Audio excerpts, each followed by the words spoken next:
Hi dears. അപ്പോൾ നമ്മുടെ ഇന്നത്തെ വീഡിയോ ഒരു റിക്വസ്റ്റഡ് വീഡിയോ ആണ്. കാരണം കുറച്ച് കമൻറ്റിൻ്റെ റിപ്ലൈ ആണ് കേട്ടോ ഇന്നത്തെ വീഡിയോ. റിപ്ലൈ തരാനായിട്ട് എല്ലാവർക്കും റിപ്ലൈ തരാനായിട്ട് പറ്റാത്തതുകൊണ്ടാണ് വീഡിയോ ആക്കി ചെയ്യുന്നത്. അപ്പോൾ നമ്മൾ ത്രെഡ് എടുക്കുന്ന സമയത്ത് നമ്മൾ കളറ് പോവാത്ത ത്രെഡ് ഏതാണെന്ന് ചോദിച്ചിട്ടുണ്ട്. കോട്ടൺ ത്രെഡിൽ കളറ് പോവാത്തത് ആങ്കർ ത്രെഡാണ്. ആങ്കർ ത്രെഡാണ് നമ്മുടെ അതായത് നമ്മൾ മെറ്റീരിയലിലൊക്കെ ചെയ്യില്ലേ, നമ്മുടെ ഡ്രസ്സിൽ ചെയ്യില്ലേ, ഹാൻഡ് വർക്ക് ചെയ്യില്ലേ, അതിന് വേണ്ടിയിട്ട് നമ്മൾ ആങ്കർ ത്രെഡാണ് ഉപയോഗിക്കുന്നത്.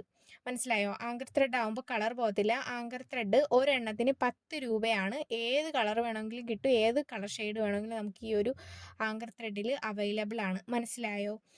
ആങ്കർ ത്രെഡ് കളർ പോകത്തില്ല. ഇപ്പോൾ അത് ക്ലിയർ ആയല്ലോ. അടുത്തതെന്ന് പറയുമ്പോൾ നമ്മുടെ രംഗോലി ത്രെഡ്. ഇത് രംഗോലി ത്രെഡാണ്. ഇത് ഒരെണ്ണത്തിന് 4, 5 ആ ഒരു റേറ്റ് ആണ് വരുന്നത്. നമുക്ക് ചെയ്ത് പഠിക്കാനായിട്ട് ബിഗിനേഴ്സിന് ചെയ്ത് പഠിക്കാൻ വേണ്ടിയിട്ട് ഈ ഒരു രംഗോലിയുടെ ത്രെഡ് മതി ഇപ്പോൾ. മനസ്സിലായോ? പക്ഷേ ഈ ഒരു രംഗോലിയുടെ ത്രെഡ്